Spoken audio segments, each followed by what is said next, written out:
Let's start by talking about some of the things from the past year. One thing I was going to ask you is, how did the new cell phone policy work out?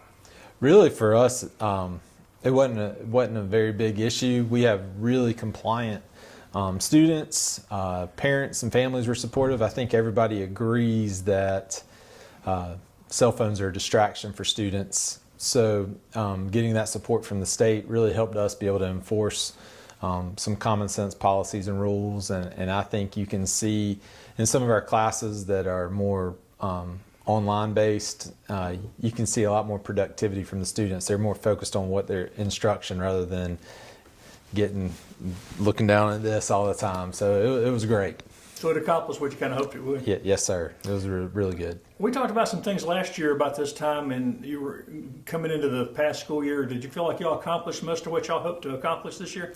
I think we had a really good year.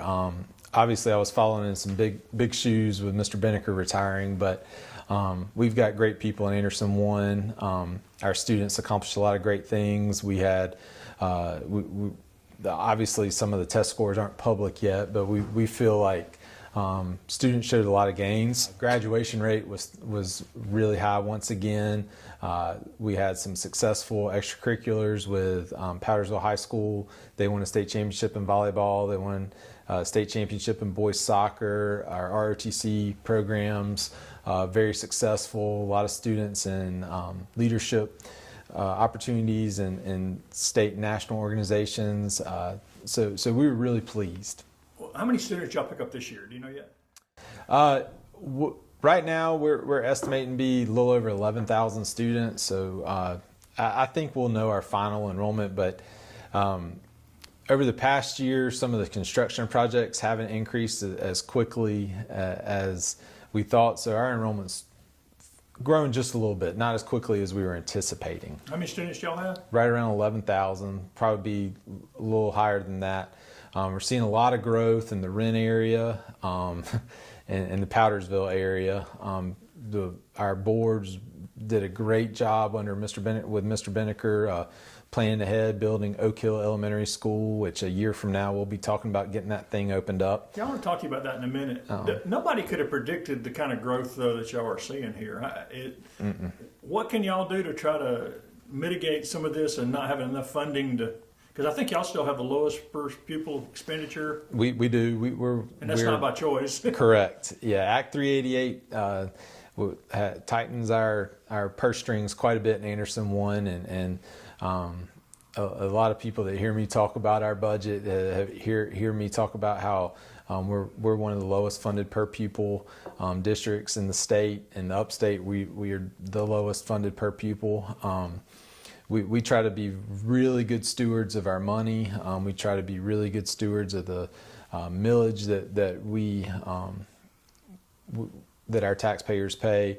The 87%, it goes directly to the classroom through teacher salaries and support salaries. So we really try to be important on that. But having facilities is a big deal. Having classrooms is something that's always a challenge. So in the Powdersville area, we were able to use some funds to do some additions at Powdersville Middle, Powdersville High School, and then using some of the local option sales tax, build the new elementary school for about $40 million. And we're real proud of that because we didn't have to go to the taxpayers for a bond referendum. But we're also fixing up concrete primary, which will become concrete elementary when we open up the new school. But as you know, recently there's been some more developments in the Wren area that really are going to put a strain on the timeline of being able to accommodate the anticipated growth from that. When you're building 1,000 new homes, right. I know that there's been a narrative out there that it's going to be for a certain demographic, or that the developers were trying to partner with the district. But I think we know the types of families that move to Anderson 1 when there's properties available, and they move to Anderson 1 because of the school system. And even if you're working with the county to build a school, you still have to have $30 or $40 million on hand to build a school, and we just don't have that and right the land now. too. The They haven't offered land. you any land for free, have they? No, as was communicated at the Planning Commission, they were going to sell it to us. They set some land aside, but there's still the cost of that, and we don't have extra money laying around right now. We would have to go to our taxpayers or work with the board to do that, and there's a process for that, and so. That would take, what, 5 years at least, probably? I would think so. It would be a process. longer? Even if we would have to get feedback from the community to see if that's something even the community is interested in. Our community is very supportive, but we're not going to do anything without getting feedback from the community about next steps on any kind of big construction project, and definitely our board needs to be really involved in making those decisions. But as you were saying, in the meantime, so far y'all been able to keep test scores up and things are going well there? Really proud of the way that we've continued to be able to keep our test scores. We're very competitive with some of the highest performing districts in the state, very competitive with some of the highest performing districts in the upstate. Really proud of all the school districts in Anderson County. It's been great support working with the other five superintendents that we've got a good partnership right now, and it's great working with those individuals to make sure that Anderson County as a whole, all of our students are getting the best product that we can offer. And that brings me back to what you mentioned earlier. You've got a new elementary school that's in construction, be open not this school year, but the following school year. Correct. Tell me a little bit more about that school. So Oak Hill Elementary will be opening next summer. Miss Brenna Horn has been named the principal of Oak Hill. So throughout this school year, she'll be serving as an assistant principal at Concrete Primary. But as we get closer to opening up the new school, she'll be taking on a lot of that process. But the unique thing about the Powdersville community is Concrete Primary has served grades kindergarten through second grade. Powdersville Elementary has served grades 3 through 5. Well, when Oak Hill opens up, we're going to have 3 elementary schools, kindergarten through 5th grade. So yes, Oak Hill Elementary School is going to be in a brand new building, but we're going to have 3 brand new schools. Powdersville Elementary will have kindergarten through 5th grade. Concrete will end up having kindergarten through 5th grade. And again, this is next summer. I don't want anybody to see this and think that things are shifting around now. This is next summer. But we've got over the next few weeks, we'll be finalizing attendance lines so families can know where their kids are going to be zoned for. Throughout this fall, we'll be working with our staff to figure out where folks are going to be teaching, because right now we've got somewhere between 11 to 12 to 13 teachers on a grade level at Concrete or Powdersville. Well, unfortunately or fortunately, we're going to be splitting up those staffs between the 3 schools. So that's a process. We have spent about $5 million refurbishing Concrete this summer. We've got several new principals. We had a couple of principals retire. Mr. Todd Benneker, who's been at Powdersville Middle School, retired. So Kevin Williams will be taking over that responsibility. Real excited for Mr. Williams to be stepping into that role. At West Pelzer, real proud of the work that was done under Miss Bagwell's leadership there. She retired at the end of last year, but West Pelzer was a finalist for Palmetto's Finest as one of the top elementary schools in the state of South Carolina. They got recognized with the South Carolina Education Oversight Committee Closing the Achievement Gap Award. And there's some other accolades that are going to be published here over the next few weeks that are coming their way. But Miss Bagwell announced her retirement, and Miss Miranda Leopard, who was an assistant principal there, becoming principal there. Real excited about her. She's going to continue the momentum at West Pelzer. And then I mentioned earlier, Miss Horn is helping us open Oak Hill. So Miss Kelly Martin, who's a longtime reading coach, assistant principal at Powdersville Elementary, she's going to become the new principal at Powdersville Elementary and help lead us through this transition period over the next school year. But excited for her to just continue the great things that have happened at Powdersville Elementary School. Is it becoming more challenging to recruit teachers now? I think, yes, it's always challenged to recruit teachers, but Anderson One is blessed. We have great partnerships with Anderson University, Clemson, Southern Wesleyan, North Greenville, Furman, and now even USC Upstate and Lander have reached out to us about working with student teachers and partnering with them. And Ms. Carol Brooks is our induction coordinator that works closely with those universities to get student teachers in our buildings. And we've got Ms. Becky Brady and Ms. Melissa Tollis in our personnel department. When we get student teachers in our buildings, they want to stay.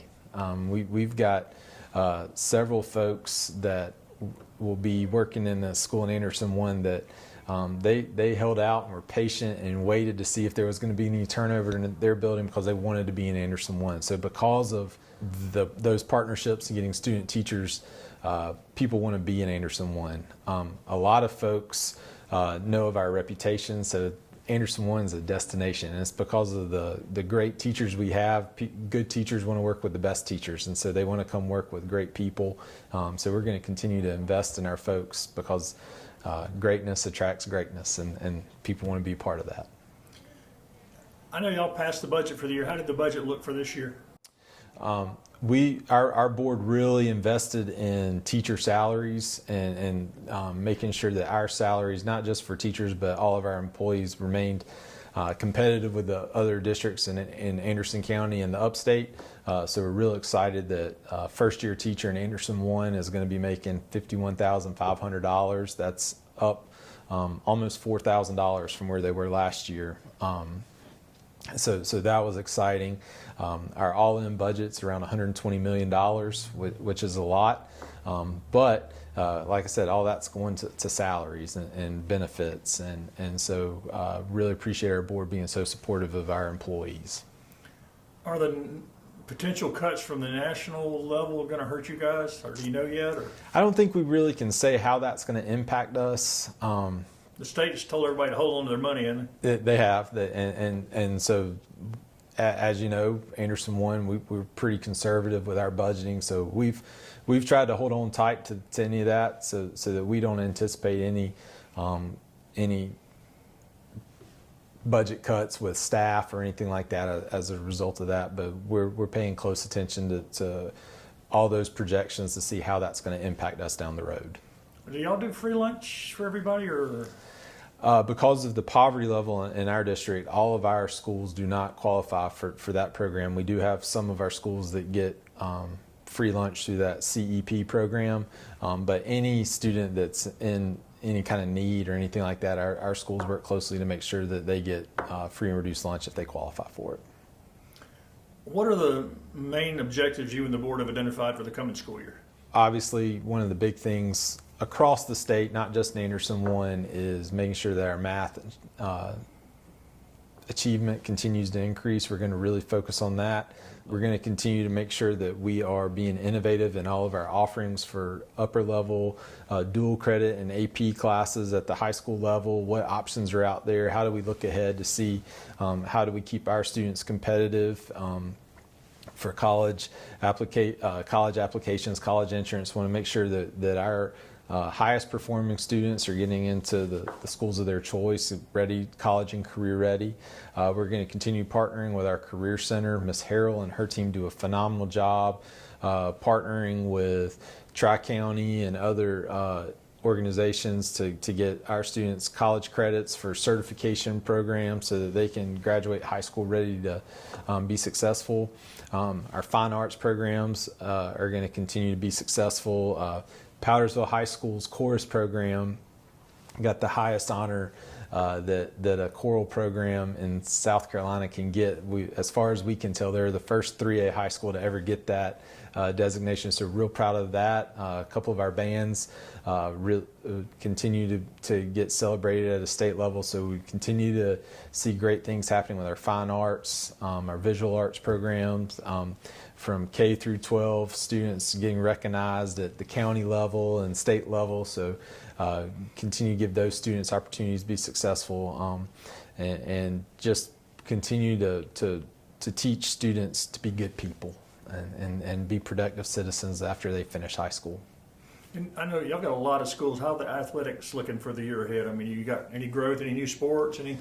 No new sports this year, but our athletic teams is great. I love in the summer when you get up early, you see the football team out training, marching bands out practicing early in the morning too, getting ready for the season. You see folks doing conditioning for cross country and volleyball, and there's just an energy around the school system in the summer. But real excited. I think Coach Norton and the football program here at down here. I'm out here because right out my window I see Palmetto, but Palmetto High School, they've got more student athletes out there than they've had in the last few years. A lot of energy going in the right direction as we head off to fall. Wren and Powdersville have had great summers with that.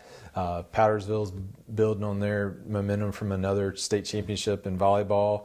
Our cheer programs, really looking forward to some successful seasons. I hear that at least one or two schools are going to be competing for a state championship there. We've got a couple of new basketball coaches.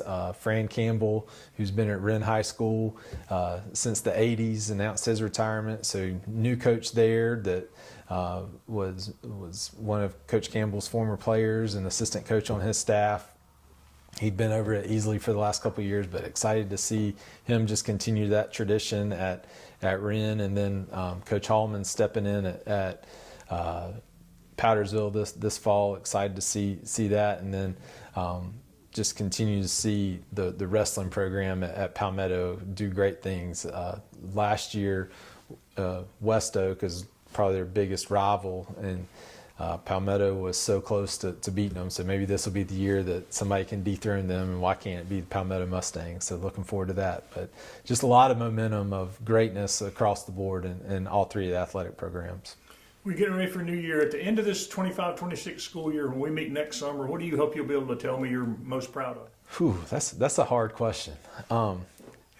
I'm most proud of just the reputation of our schools in the community. And I don't know if I'm using the right words there, but I literally just got off the phone with a graduate from one of our high schools who now lives in Atlanta, who was telling me that he told his wife that when their 3-month-old is 5, they want to move back to the upstate of South Carolina because there's just something special about Anderson 1, and he wanted his wife and his kids to be in the Anderson 1 schools.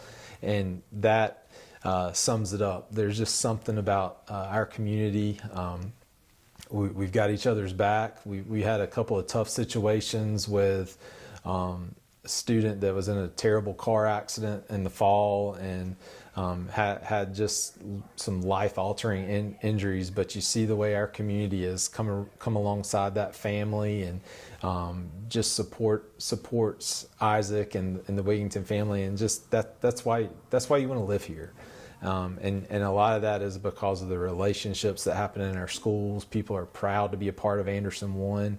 And in a world where a lot of people want to nitpick different things with public education, I think our community is proud of the schools, no matter which one of the 14, soon to be 15 schools you're a part of. We've got great schools, we've got great teachers, and because of that, we've got great students that want to be here.